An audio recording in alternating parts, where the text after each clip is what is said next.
My voice is gone. It's September 28th. I have one whole book and two half books to finish this month, to finish my Bookoplathon. I'm not gonna hold my breath. Hi, I need to go to the pharmacy. But how can I when this baby is just like on top of me, so comfy? I do not have any energy to read, so after the pharmacy, I'm gonna put an audiobook on and hope for the best. Good morning. It's 2 a.m. Good morning. It's September 29th. Reading update. I just finished this, How to Pronounce Knife, by Suvankam Thamavongsa. And even with this voice, I want to talk about this right now.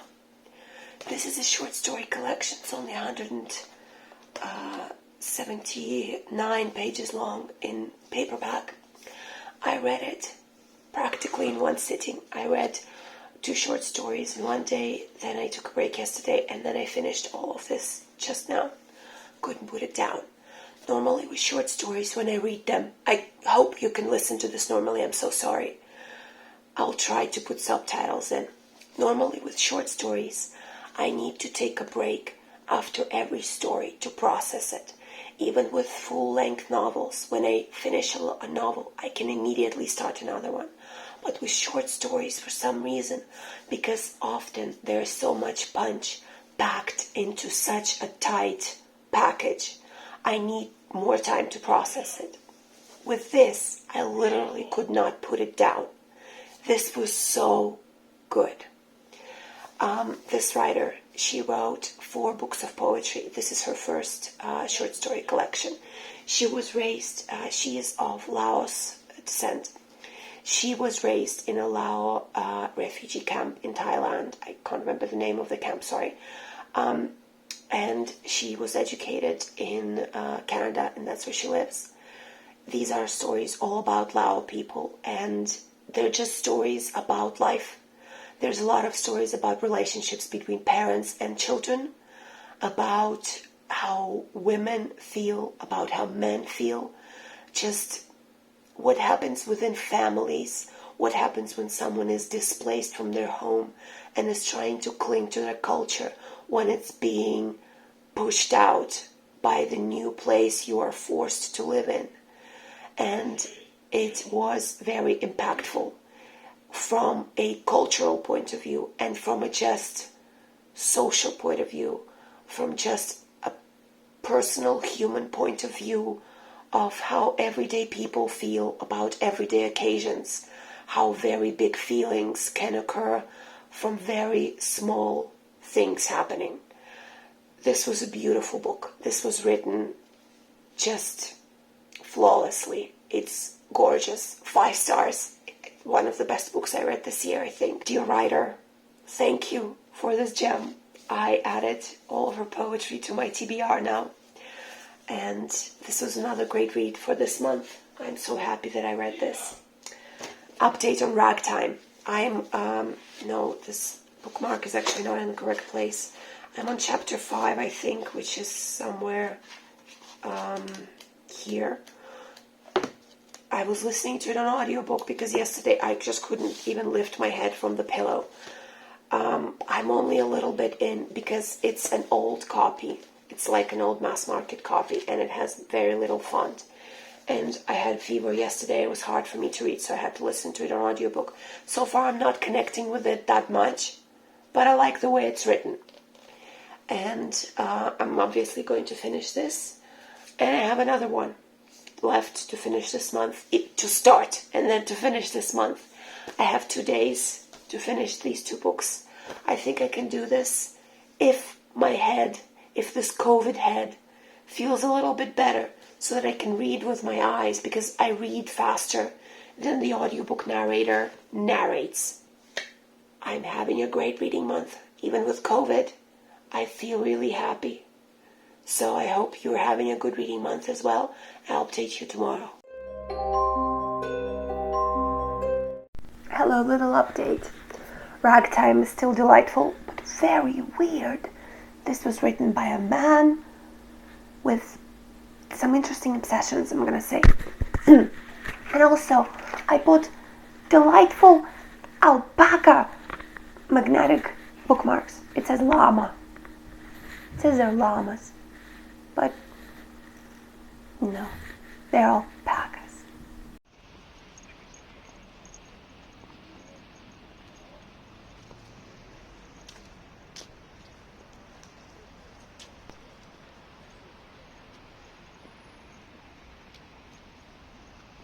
She likes the park. Good evening. It's September 30th.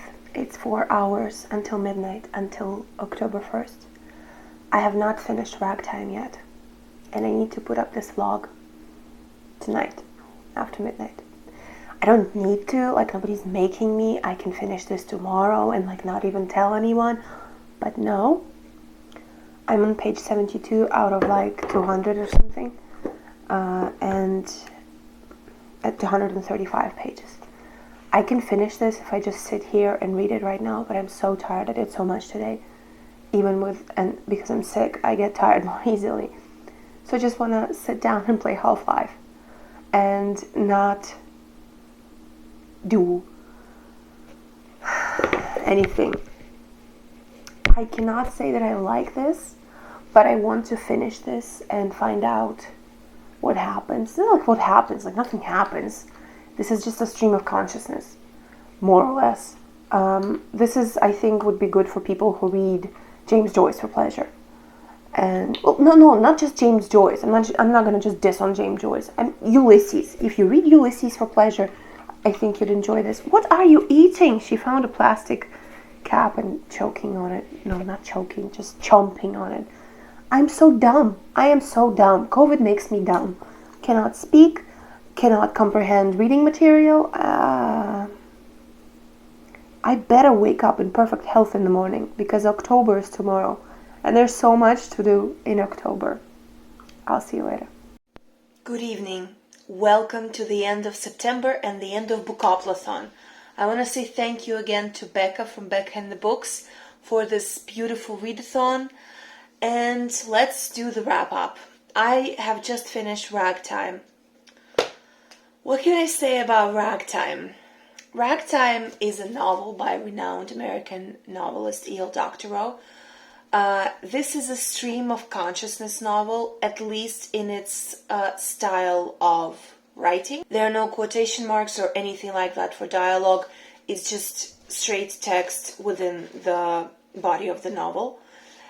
It's not very long. It's my copy is just over 236 pages long, so it's a pretty quick read.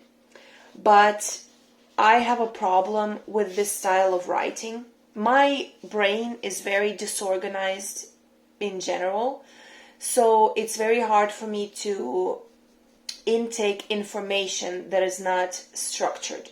So if it's just a bunch of disjointed stuff, it takes me much longer to understand what's going on. It's just the way I am. And this novel, unfortunately, is just like a stream of events. It's about 3 different families during Teddy Roosevelt's presidency. One of them is just a normal family, mom, dad, kids, grandpa. The other one is this famous artist's model and her husband who is in jail for killing her lover. And another one is a man who lost his wife and his young daughter. These 3 families are all somehow interconnected, and they are all at different times meeting with famous people who have been inserted into the novel as fictional characters. For example, Harry Houdini, Freud is in here, Emma Goldman is in here as well. Excuse me, technical difficulties. Right, so where was I? Ragtime, yes. Ragtime is a hard novel for me to talk about because I listened to a lot of interviews with E.L. Doctorow, and while I respect him immensely as a creator, as a writer,